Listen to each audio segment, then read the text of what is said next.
trouvez les blancs là seulement. Ça, ce sont ceux qui... Ils sont tirés sur lui comme ça, il est tombé, il est mort. Ils ont commencé à tirer sur d'autres très notables. Hello tout le monde, j'espère que vous allez bien. Moi ça va. Bienvenue dans une nouvelle vidéo dans laquelle nous allons passer une journée touristique ici à Ngaoundéré. Oui, je suis en vacances et oui, on va un peu sortir, déambuler dans les rues de Ngaoundéré. Je vous présente un peu le programme. Nous allons tout d'abord prendre un petit déjeuner local. Ensuite, nous irons visiter le Lamida de Ngaoundéré. Nous sommes vendredi, nous allons également faire la prière du vendredi là-bas. Apparemment, il y a des choses intéressantes qui se passent là-bas de temps en temps, donc on ira voir. Et après, nous irons au bois de Mahadok. Ça, c'est le Kosai. J'aime beaucoup le Kosai. Ce sont des beignets faits à base d'haricots blancs et de piment. C'est trop bon, j'aime beaucoup. Ça, je découvre pas, je connaissais déjà. C'est ça mes préférés. Ceci, je découvre avec vous. Ce sont des beignets à base d'igname, de farine d'igname. J'avais jamais goûté. On va tester aujourd'hui. Quand je vous disais que mon petit déjeuner était local, quand je vous disais. Je prends également du yaourt fait à base d'un lait très localement. Donc les vaches là sont dans la région là. Elles sont là dans la région. Et c'est appréciable. C'était trop bon. C'est le moment de s'habiller. Déjà, nous allons nous habiller en pagne. Bon, les habitants d'ici, généralement, s'habillent en pagne. Donc, j'ai ma petite robe là que j'ai cousue. Comme ça. Je ne sais pas si vous arrivez à voir le modèle. Bref, c'est une robe toute simple. Comme ça, longue manche. Comme ça. Un peu de magie. Voilà.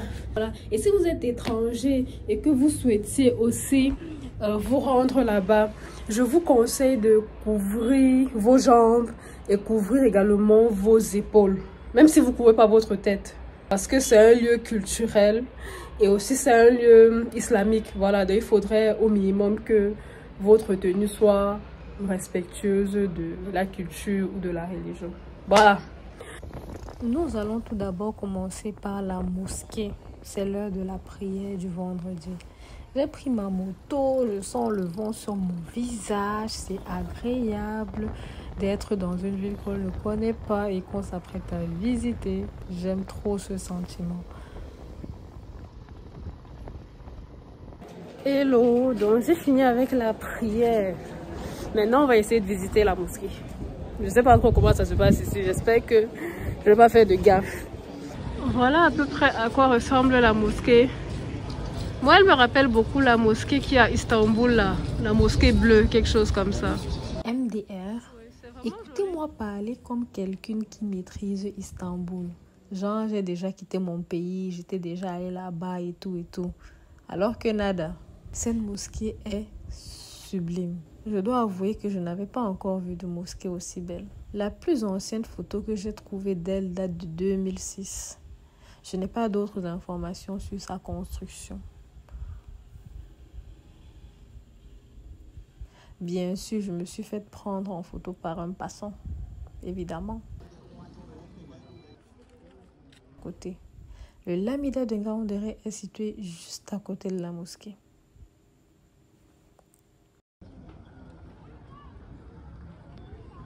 Là-bas, c'est le Lamida. Je vois que le monsieur là, il est en tenue d'apparat. Donc, à l'âme donna.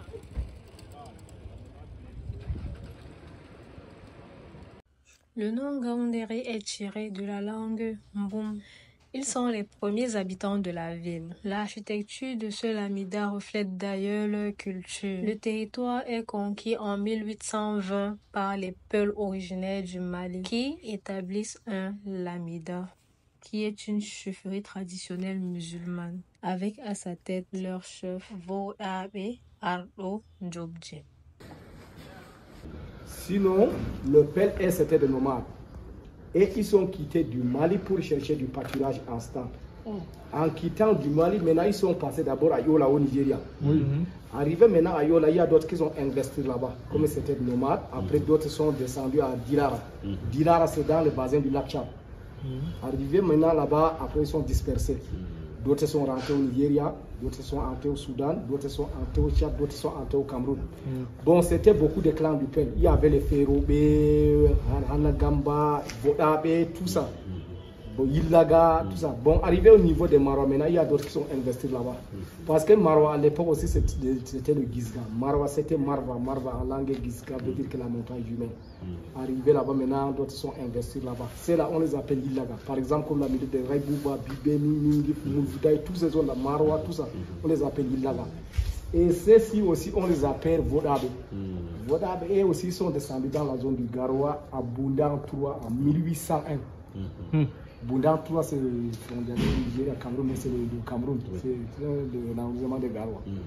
Bon, arrivé maintenant là-bas, c'est le père de celui qui a fondé l'Amida de Ngaoder, qui a fondé l'Amida de Touroua. Il s'appelait Arto Bamounan, celui qui a fondé l'Amida de Boundan Touroua. Bon, celui-ci aussi, il s'appelle Arto Ndjobdi. Arto Ndjobdi, c'est son fils, il est descendu vers Mayo Bantaje, d'autres se sont investis là-bas, lui il est arrivé ici, alors en 1820. Et de 1820, l'Amida, ce n'était pas d'abord ici, c'était d'abord au Grand Marché. C'est quand ils sont déménagés, alors pour venir construire ici en 1830 que les Allemands sont venus faire le marché colonial là. Sinon, l'Amida est fondé en 1820 au Grand Marché. Bon. Et les murs que vous voyez, alors depuis 1830, on n'est pas touché à ça. Sauf les toits, c'est chaque 2 ans, on ne fait que de renouveler. Même l'entrée, c'était toujours comme ça. C'était grand prix que ça, même ça a eu l'incendie de face là, on a rendu ça en tonne. Sinon, Ngaoundéré, que vous entendez ça en langue. Même les Tikars que vous voyez, tous c'est les descendants du Mboum. Voilà. Bon, comme les peuples sont investis là-bas, après les Mboum sont allés installer en Ganga. Vous entendez village Nganga, il y a Belakanganga. C'est le village de Mboum. Sinon, Ngaoundéré, c'est les premiers occupants, c'était le Mboum. Bon, ici au Lamida de Ngaoundéré, pour que tu aies comme Lamida, il faut que tu t'es marié avec une fille Mboum. Parce qu'il y a d'autres Lamida que tu trouves que la maman est Mboum, le père est Pel, tout ça. Bon, et encore ici au Lamida de Ngaoundéré, on a 3 groupes d'une étape différente ici au Lamida de Ngaoundéré. Et il y a le Pel. Le Pel, je vous ai cité maintenant que c'est les ressortissants du Mali à l'époque. Et il y a le Kanouri. Le Kanouri aussi, c'est les ressortissants du Sokoto au Nigeria à l'époque. Et alors, à l'époque, on les a amenés ici pour faire les invocations, pour que la ville puisse agrandir, tout ça. Et là, alors, les blocs là, ils ont vécu. Les mouvements ont donné le nom de ces blocs Ndokfwa Malumbi. Ndokfwa Malumbi veut dire que voici le quartier de Marabout, c'est resté quartier Malumbi. Et il y a le Mboum, les autochtones. Et les 3 groupes de ces notables que je vous ai cités, quand on l'a mis de mer, en ce temps, il y a des hautes dignitaires parmi eux, ce sont eux qui décident de choisir parmi les princes pour être l'Amido. Parce que l'Amido, c'est le même descendant. On choisit par exemple parmi ses frères, ou ses oncles paternels, ou parmi ses enfants. Mais c'est les hautes dignitaires qui décident de choisir. Bon, sinon, on a plus de 200 notables. Mais quand on a mis de mer, il y a des hautes dignitaires, par exemple 30 personnes ou 25, ce sont eux qui choisissent. Nous avons visité 3 des cases du Lamida. La première qui sert de salle de concertation entre le Lamido et ses hauts dignitaires. Cette case est tellement belle. C'est même la raison pour laquelle je suis venue ici. Le toit est magnifique, on dirait des cheveux. À l'intérieur, toutes les parties du mur que vous voyez peintes en noir sont désignées comme les places ou les endroits où le Lamido se tient. Le mur est orné de décorations. Ces décorations étaient autrefois faites en argile. Cependant, avec le temps, le savoir a disparu et maintenant elles sont recouvertes de peinture. Tous ces éléments que vous voyez sur les murs là représentent un objet du quotidien. Et ça, c'est du bois. Et on appelle ça tumbal. Tumbal, c'est pour faire des communications dans la forme. Bon, à l'époque, vous avez à l'époque, comme il y avait la conquête à l'époque, c'était pour annoncer même la conquête. À l'époque, quand on tape ça, tous les guerriers, les notables, tous ils viennent vers l'Amida, ils savent qu'il y a quelque chose. Bon, comme il n'y a plus la conquête maintenant, c'est devenu maintenant pour annoncer comme le début du Ramadan. Quand on perçoit la lune ailleurs instant, on annonce d'abord au Lamido. Comme c'est un chef religieux musulman, après on fait sortir ça dehors et on tape ça pour annoncer aux populations que demain on prend le jeûne du Ramadan. Et la fin du Ramadan, toujours, c'est la même chose. Et s'il y a de nouveaux événements, toujours on tape. Mais c'est des différents sons. Parce qu'il y a quelqu'un qui est chargé uniquement pour ça. Quand il tape ça, on connaît que ça, c'est le début du Ramadan. Ça, c'est la fin. Et ça, c'est le nouveau événement. Mais il faut être initié. Il s'est attendu partout. Voilà. Oui, à l'époque, ça partait loin, plus de 5 km comme ça. Wow. Bon, comme la ville est déjà développée, maintenant il y a le développement de véhicules, motos, tout ça, c'est les alentours du Lamida seulement qui suit ça. Voilà, c'est pour faire des communications et on appelle ça Tumbal. Mais ce n'est pas que quelqu'un qui vit ici à l'intérieur, ta femme a couché un enfant, on tape non, sauf l'enfant du Lamido. Et il y a la façon même de taper. Si c'est une fille, il y a la façon. Un garçon aussi façon. Oui. Tous les deux, on tape. Si c'est un garçon, il y a la façon de taper. Une fille, il y a la façon de taper. Et là, ce sont les jumeaux. Bon, tout ça, il y a la façon de taper. Mais sauf l'enfant du Lamido, ce n'est pas que vit ici à l'intérieur, la femme a couché un enfant, on fait sortir taper. Non, c'est interdit. Bon, et ici, vous avez vu, ça, à l'époque, comme il n'y avait pas, on appelle ça alimar. Alimar, c'est des terres cuites. Bon, vous savez qu'à l'époque, en ce temps, on n'avait pas la thermos pour garder la nourriture au chaud. Comme ça, alors, quand une femme finit de préparer la sauce, et en ce temps, même les femmes préparaient dans les récipients, comme il n'y avait pas de casseroles comme maintenant. On préparait dans les récipients. Comme ça, quand une femme finit de préparer la sauce dans les récipients, quand on mange la quantité qui reste, pour ne pas que ça se refroidisse, vous avez, il y a des trous un peu en bas. Comme ça, on garde les charbons là, avec le feu là, on garde les récipients dessus pour ne pas que la sauce se refroidisse le soir. Comme ça, on trouve que c'est chaud. On prépare une autre sur ça. Bon, le mur alors, je vous ai dit que depuis 1830, on n'est pas touché à ça. Tout se construit en terre battue. Ça, là, on a arrangé les derrière avec le ciment, même ça, c'est au temps du Lamido actuel même. Mais à l'époque, si tu vois la terre simple comme ça. Bon, ces décorations que vous voyez comme c'est en peinture, à l'époque, tout c'était en argile. Bon, comme il y avait des vieilles mamans qui faisaient ça, comme ils ont déjà mort, tout cela, on a renforcé en peinture. Sinon, à l'époque, c'était en argile. Bon, je vous ai dit que les toits, quand même, c'est chaque 2 ans. Mais le mur, là, alors, n'est pas touché à ça depuis 1830. Bon, la date qu'on a fondé Lamida de Ngaoundéré, c'est 203 ans cette année. 203 ans. Bon, et les bois aussi, quand on fait comme ça, des fois, ça fait 25 ans ou 30 ans. Hein. Nous nous dirigeons maintenant à l'intérieur de la case de concertation entre le Lamido et ses dignitaires. Il est maintenant temps pour nous de comprendre ce que représente chacun de ces graffitis. La cuirasse. Bon, peut-être vous avez vu le film des pharaons d'Égypte. Oui. Bon, à l'époque, comme il y avait de la guerre, tout ça, quand Lamido part ailleurs, il y a des guerriers qui ont ça sur la tête. Quelque part, s'il y a danger, on détache. On enlève, on lui donne, il pose ça. Ça, c'est on a cousu la peau pour garder ça dedans. Bon, on lui pose ça, il pose ça pour se protéger. Bon.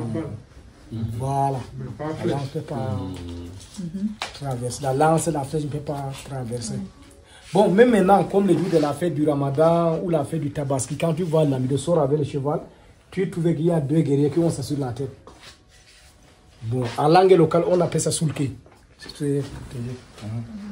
Et ça, c'est l'ardoise coranique. Je crois qu'il y a beaucoup de perles parmi vous et elle connaît dire ça.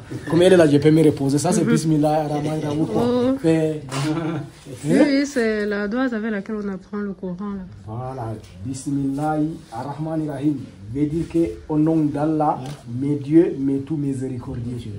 Je crois que c'est comme ça. Le tout miséricordieux, le très miséricordieux. Voilà, le tout miséricordieux. Tous les peines, tu connais ça plus que moi. Voilà. Bon, ça aussi à l'époque, comme on n'avait pas du plat cassable comme maintenant, comme ça on a coupé un gros tas, on a taillé. Il y a ce qu'on fabrique comme les calebasses comme ça. Comme ça, quand une femme finit de tourner les cousous, on garde une boule de cousous ici. Et ici, la sauce au milieu. Les gens sont en petit coupé dans la sauce. Comme à l'époque, on n'avait pas de plat cassable, tout ça.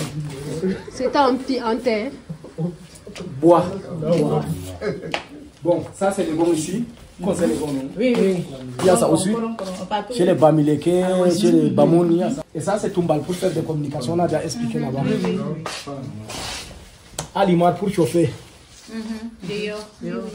Voilà. Et ça c'est l'ardoise coranique toujours. Oui. Et quand est-ce qu'il écrit dans le mur là-bas? Ça c'est Allah ou Muhammadou. Rasulullah. Je veux dire que Mohamed le messager de Dieu. Et au-dessus là c'est quoi? C'est la tortue. Là. Ça c'est le lézard. Ah ok. Ah, les choses mystiques du palais. Pour ça on n'explique pas tout. Okay. On n'explique pas tous les choses secrets du palais. Et les griffes. Et les doigts dessinés sur le fond. Le doigt là, on a fait ça pourquoi? Parce qu'ici au Lamida, c'est des lieux qu'on jure sur les Corans, tout ça. Si tu fais de mauvaises choses, on te donne les Corans, tu jures sur ça. C'est pour cela qu'on a fait ça, voici ça là-bas encore. Ça c'est pour... Dieu te dit la vérité. Oui. Il y avait plusieurs styles de plats. Parce que je vois beaucoup de carrés avec des... Oui. Le jus de riz ou le jus de Peut-être c'est toujours un plat ici. Ici, là, là. Non, ça c'est le monde pour fabriquer le gâteau à l'époque, ce n'est pas du plat. Pour faire le gâteau, j'ai oublié de vous expliquer ça. Nous nous dirigeons à présent vers une autre case qui sert de tribunal coutumier. Elle a la même architecture que cette case-ci que nous quittons à présent. Cependant, sur ces murs, nous trouvons d'autres formes de graffiti. Avant, il n'y avait pas de maire, il n'y avait pas de préfet et c'était le lamido qui représentait l'autorité.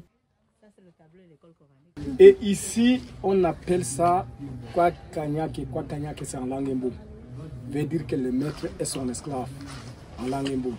Pourquoi on a donné ce nom comme ça? Pourquoi à l'époque, au temps du lamido Maïgari, il y avait un esclave qui a commis une erreur ici. Vous savez qu'à l'époque, en ce temps, il y avait l'esclavage. Il n'y avait ni les droits de l'homme, tout ça là. Donc, comme il y avait l'esclavage, Lamido Maïgari a donné l'ordre, comme il avait fait des discussions avec Lamido Maïgari a donné l'ordre pour qu'on coupe sa tête ici devant lui. Et comme ça, alors, on lui a ligoté là dehors. Maintenant, on a tenté de l'égorger, le couteau, ça ne passait pas. Les types étaient, c'était un guerrier.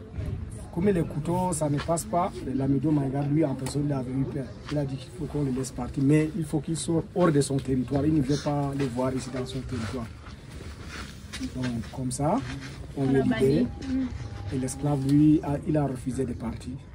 Il est entré et venu se tenir ici devant Lamido Maïgari. Il ne fait que d'engueuler Lamido Maïgari toujours.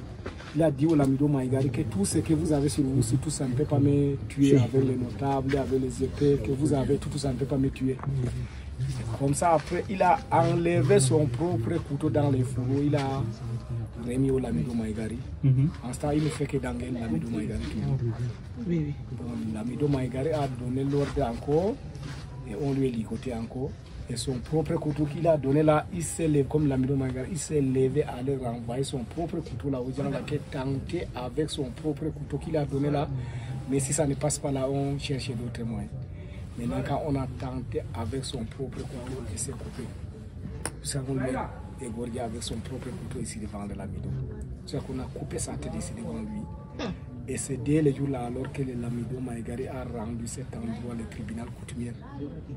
Comme on a coupé la tête d'un esclave ici. Et pour juger ici, alors on juge ici comme l'affaire du mariage, l'héritage, la divorce, la sorcellerie, les problèmes du terrain, et pour jurer sur le Coran. Et on a un juge spécial qui s'appelle Al-Kali. Al-Kali, lui, c'est le juge du tribunal coutumier.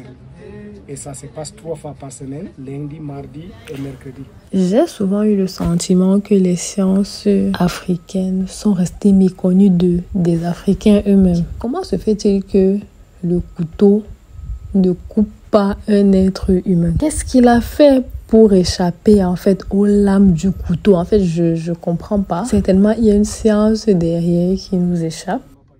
Maintenant, il est temps pour nous de visiter le salon de coiffure du Lamido. Cette case regorge de trophées de chasse, peau de girafe, oreilles d'éléphant, etc., etc. Le Lamido a décidé de l'utiliser en tant que salon de coiffure suite à une tentative de putsch. Je vous laisse découvrir l'histoire avec notre guide. C'est au temps du Lamido Mohamedou Abou. Bon, comme le jour de la fête du Ramadan ou la fête du Tabaski, Lamido fait la fantasia avec les notables ici devant le palais. Bon, comme ça, Lamido faisait la fantasia avec les notables ici dehors. Il y avait un prince qui s'appelait Yerma Débé. Lui, il a fait des parades avec son cheval jusqu'à venir entrer ici. Il est venu s'arrêter ici. Les gens croyaient que les morts étaient coupés. Après, on a trouvé qu'il a fait ça par esprit.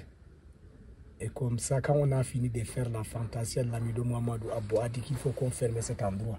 Comme il a commencé comme ça, un jour, il va venir lui chasser pour arracher les pouvoirs. Voilà, et comme ça, on a fermé cet endroit. Et c'est dès le jour-là, alors que Lamido a rendu ça les salons de coiffure pour les lamibés. Et pour coiffer ici, ce n'est pas qu'on part chercher quelqu'un en route. Le lamido, lui, il a son coiffeur personnel qui s'appelle Sarki Aska. Sarki Aska, c'est en langue Hausa. Veut dire que le chef de coiffeur de la ville de Ngaoundéré en langue Hausa, Sarki Aska. Même s'il meurt, c'est son fils qui prend sa place toujours. Pour que son fils prenne sa place maintenant, il faut qu'il jure d'abord sur le Coran pour ne pas qu'il prenne les cheveux du lamido pour aller faire des choses mystiques. Voici le dernier Bukaru à visiter. Il s'agit d'un Bukaru pour les instruments de musique. Je ne m'y attendais pas du tout. C'est également le lieu de réception des invités prestigieux. Bon, celui qui a un turban blanc là-bas, ça c'est Lamido Djeylani. Cameroun a eu l'indépendance en son temps, en 1960. Lamido Baba Djeylani. Et ici, on appelle ça Parfinja. Parfinja veut dire que pour les balafons en langue mot. Voici ces balafons de l'Europe. Parfinja.